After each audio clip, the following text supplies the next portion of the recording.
you born and raised? I was born and raised in New York City. I lived there until I went away to college. Where was college? College was St. John's College in Annapolis, Maryland, which was a totally different experience. I went from New York, where I lived in a totally multi-diverse atmosphere, environment. I didn't even know, I had no specific identity because I was raised amongst so many different kinds of people. And then I arrived at St. John's College in Annapolis, Maryland, where life was totally segregated. And that's when my PTSD started. That must have been a big shock. Big shock, because I hadn't taken that into consideration. It's funny when you're raised in an atmosphere that is as diverse as New York, and you're young, and we've never taught much in our school systems about the differences around America. I knew nothing about segregation. I just did not know that life could be so different. I mean, I knew it was small town as compared to living in New York City, but I was looking forward to the small town atmosphere and the small college atmosphere. It was a very unique college. For anyone who knows anything about St. John's, it was a study of the great books of the great philosophers, of the great theologians. We spent 4 years, for example, studying the Bible, word by word, not somebody lecturing us about the Bible, but actually studying the Bible. What were you studying at that time, from a degree standpoint? I often said that St. John's was a good school for wealthy people because you were prepared to do nothing but think. St. John's taught you how to think. It taught critical thinking, and that's why you studied the Bible, you studied Plato, you studied Socrates, you studied music from scratch, music as it relates to mathematics. You didn't study geometry, you studied Euclid. You didn't study astronomy, you read the works of the great astronomers and you put together how they got to theirs. So when you came out of St. John's, you were so prepared to think. And what did you choose to do with all that thinking? I came back to New York thinking I was prepared to be a school teacher, and New York City said to me, no, you don't have any teaching credits. You can't be a teacher because, like most cities, you have to have evidence that you trained to be a teacher. Well, I probably would have made a marvelous teacher because I was so well trained to teach people to think and go beyond, whatever superficial knowledge is in a textbook. And so at that time, which is a long time ago, they had employment agencies. And so I went to an employment agency and someone said, become a social worker. There's a shortage of social workers in New York City, especially in Catholic charities. And though I was mad at the Catholic Church, I went to Catholic charities. And of course, they were desperate to get social workers, so they hired me on the spot. Is that what started you on the path for social justice? I think that was what started, yes. I would say that was because, again, here I was now in a position of dealing with people who were dependent, who were impoverished, who were in need of services. But I don't think I was an aggressive person. I didn't initiate anything at that point. But I'm very, very well aware of the fact that there are people who need our help. And something in me said that, because don't forget, I had also studied the Constitution word by word in my strange little college that said, besides the entitlements that I am blessed with, there are the responsibilities. So here I was serving as someone to help those within my American community, my American country, because that was my obligation to do so. And so after a wonderful and incredible hard work that you have given to social justice, both in your career as well as your personal life, you found yourself in Delaware. Found myself in Delaware. What brought you to Delaware?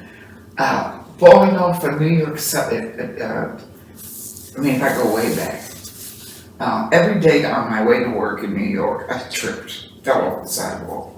And they kept taking me to the same hospital, and a very wise doctor said to me, "Are you trying to leave New York? Why do you keep falling every day on your way to work?" At the same time, I got an invitation from St. John's College if I would come and spend 3 years as the temporary Dean of Women, because the Dean of Women, Barbara Leonard, was going off on a 3-year sabbatical to India.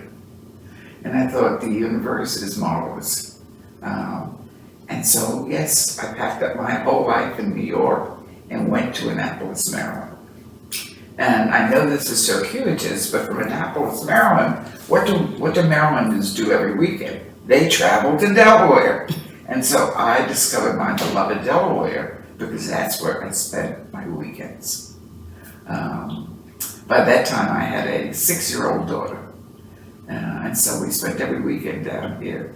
And I knew that when I retired, it was going to be in Lewis.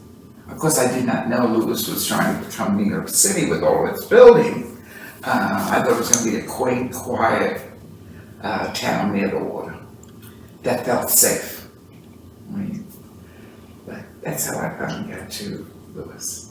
And somehow, being here in Lewis, in the state of Delaware, certainly continuing with all of your social justice work that you're known for, you found a church. Yes. How did you find your church communities? And I say communities because I think there's more than one. There are more than one, and I've lived within walking distance of St. Peter's. That was the benefit of us moving on 4th Street, that we could walk to church, walk to the post office, walk to the hospital. And so initially I started at St. Peter's, which was a wonderful church. And I don't remember his name, but had a wonderful minister at that time. And I was fairly active in the church, but I was aware of the fact that coming from where my very diverse background, I had now become the one black person. Whether it was at St. Peter's, whether it was at meetings in Lewis, I was always the one black person. And I wasn't even as conscious about it. People didn't always come up to me and say things that make you feel conscious about being the one black person. But in searching for a more diverse religious experience, I discovered St. George's and All Saints. And I think I discovered St. George's before All Saints. I did not realize the connection between the two immediately. And what I found at St. George's, long before I even visited All Saints, was a community of adults, a community of children. There were so many children involved in St. George's when I got there. And I remember my old experiences. I liked to watch the children grow. And I saw the children in St. George's when they were young, and then in middle school, and then in high school, and at recent events, there were those children as parents now. And so it was marvelous to keep that connection. But I committed myself to St. George's because I did find a sense of family. And for me, the church experience, but maybe because I had such a small family, always had to represent families. I felt surrounded by family. And for me, that was very important. We hugged, we kissed, we greeted each other. We found out what each other was doing, when we were not at church together. And I looked forward to going on Sunday and enjoying the big social hour after the Mass, the service. At that time, going to St. George's at that time and being so family oriented, as many of our churches were at that time, did you also find any more of a community of color there as well? There were, yes, there certainly were. And it was also an opportunity for me to become more a part of the people of color within the area by meeting Miss Lucy, by meeting Celia and others, Nina. I became their friends outside of church. And we did things outside of church together. So that my family was then expanding. And so I felt very good about that. So no, that it offered me, maybe it sounds selfish, it not only offered me a good spiritual experience, but it offered me a good social experience in that I had a family. I've often said to Rachel when she ran off to Chicago for her education, and she called me and said, "Mom, I'm so lonely." I said, "Go to church, Rachel." And I don't mean to be hypocritical, but you will find a family at church, no place else. So she did. So today, your life is somewhat the same and somewhat different. The same in that you still, with social justice, are just as embedded in the work that has to get done as you were, I think, 20, 30, 40, 50 years ago. And you're still so active in that way. Actually, more so. Say more about Actually, more so, because I was an observer when I was in New York. I was an observer when I was in Annapolis. Doesn't mean I didn't do things, but I was more an observer. Somewhere along the line in my life in Lewis, I decided to become an influencer, an involved person.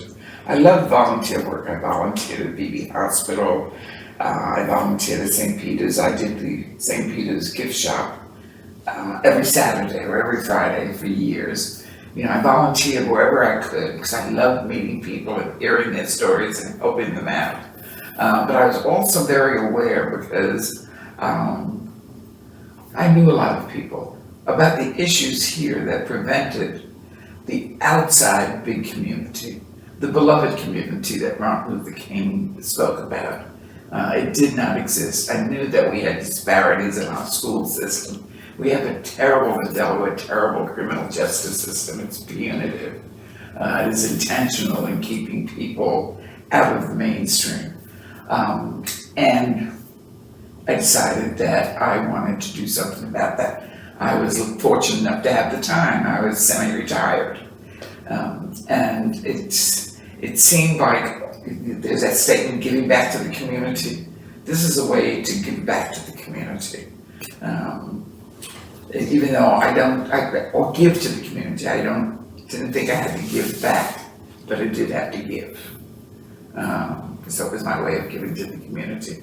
And so I formed the Southern Delaware Alliance for Racial Justice, because what I found, and I was active before that, I was the president of the League of Women Voters for several years, the Delaware State League of Women Voters, and which was a wonderful organization. But during my presidency, we dealt with sea level rising, we dealt with political issues like voting issues, but we weren't dealing with those invisible people issues, like the lack of a Black voice in the community, the lack of a Black presence, the gentrification of neighborhoods, the disparity in the school system in terms of disciplinary issues. And so that led me to form this organization and see if I could bring the community together to deal with the issues that needed to be dealt with if you really did want to have a beloved community.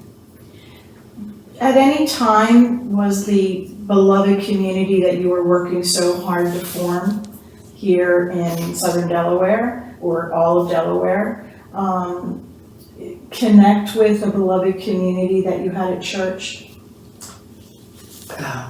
It's a good question. I'm trying to get my years straight, because it was 2015 when I started the Southern Delaware Alliance for Racial Justice. And at that point, I did some expediting of, let's say, our mission at St. George's, All Saints seemed like a harder rock to crack, even though I wasn't an honorary. Mine was I want to mention that the mission of the Alliance is to educate, inform, and advocate. Those are long-term goals, to educate. And so whenever the opportunity arose, I would bring that up, perhaps in St. George's at that point. But I wasn't as connected with All Saints, though I realized by that point, of course, these are two linked churches. As you know, it takes time, to really become and interweave, any kind of work that's being done, right? As you know. And I'm so happy because All Saints and St. George's has moved very forward in terms of talking about the issues that at one point All Saints was not going to talk about. I remember I had a conversation with you, and I did participate. You started programs where we were going to gather as groups. We were going to read books on racism, on social injustice, on racial injustice, and I truly, truly did enjoy that, even though, unfortunately, that came at a time when my health was declining. So I couldn't be the advocate that I wanted to be, but I participated as much as possible. I found people at St. George's or St. George's / All Saints who were involved outside of the church in social justice organizations, which was good to know. So that it began to feel even more like family, because what I was finding is that there were many people at All Saints / St. George's who shared my values, and who were there when you wanted their voices to be there. I'm sorry, we held town halls. One of the big things we did was to hold town halls. And I remember one town hall I looked up, and there was Carol and Helen sitting in the front row. And I thought, isn't that great? And the church is part of this also. Beautiful. Now that you are at a time in your life, right? How is the church loving and supporting you these days? Well, I mean, it's unbelievable, because I think there are few significant people in my life who are keeping me alive mentally and socially. And it's gonna make me cry. Henley is one of them, Henley Graves, who, has spent his life doing justice work when you consider what his position was. And yet he takes his retirement, and no matter how bad he feels, he's only here every Sunday to bring me your sermon, to bring me the collect, to say the Our Father together, to say the Creed, and to give me hope. And so talk about family. Henley is my family, and he represents all of St. George's and All Saints. And besides him, this enemy who calls me to find out how I am and what can she do, and to fill me in on positive things that's going on at All Saints or St. George's or the Community Resource Center, where she's so very active. And there are lots of people like Annie and Henry who are out there active, helping other people. So I'm so proud of that since I'm isolated, I can't get out much, but amongst the people I know that are important to me, that are comforting to me, that I'm dependent on, there's a Henry Graves and Annie from St. George's All Saints, who are such an important part of my life at this point. There may be others, but the two that stand out. Because what Anne and me calls, she's got such love and care and concern in her voice. And of course, Henry, he never misses a Sunday unless he's off in Australia or wherever, one of his trips. But even then, we connect. Well, I hope you are feeling the love from the parish as well, both All Saints St. George's as well as St. Peter's. You know, Yes. the two sister parishes that I think have meant so much to you in your life down here in Delaware. So we thank you as well. Well, I think it's wonderful that I have two sister parishes and that they're both Episcopal, because there was a time in my life when I gave up church. I gave up the Catholic Church because going back to when I first moved to Annapolis as a 18-year-old on the first day of college, I was afraid and I ran down to the Catholic Church because I was a Catholic and they would not let me in. And so for many years I gave up the church. And then somehow I discovered the Episcopal Church because I missed God and I missed having a spiritual connection and I missed that church family. And so I'm very, very grateful to the Episcopal Church because I think that they are an inviting, inclusive spiritual center, at least for me.